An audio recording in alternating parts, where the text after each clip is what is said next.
In this video, we're going to look at how we can easily transition from a simulation to the real world. So we're running multisim again. The difference this time is you'll notice there's a little picture in the left-hand corner of what's called a myDAQ. It's a product made by National Instruments, a little data acquisition unit that can measure signals.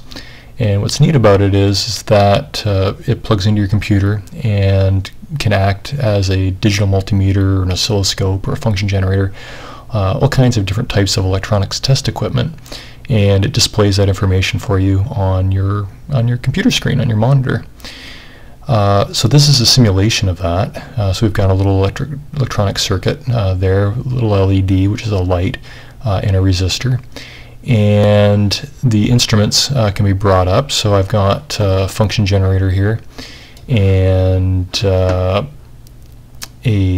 oscilloscope. So there's the function generator, and here's the oscilloscope.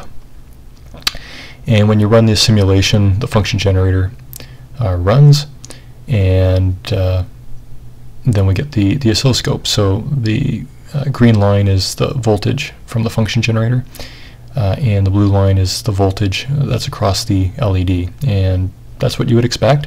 And it looks pretty much the same as the simulation does, right? But here's the difference.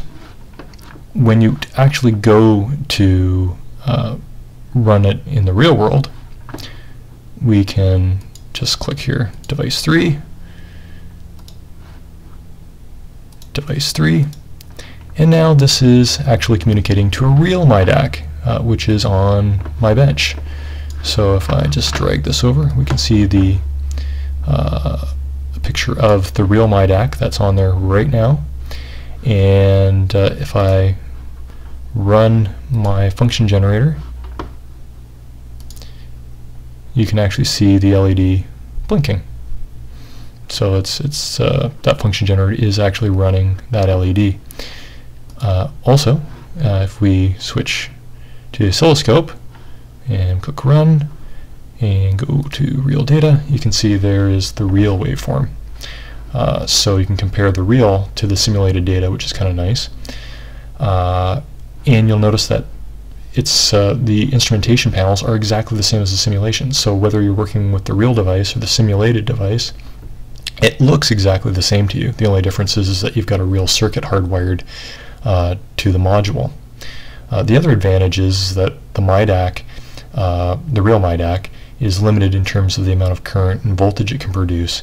So as a result, it's very difficult for a student to damage the components or the device or hurt themselves. So it's a real nice way for them to get their feet wet without having to worry about about the effects of what's going to happen if they do something wrong. They know nothing's gonna hurt them, or nothing's gonna blow up on them.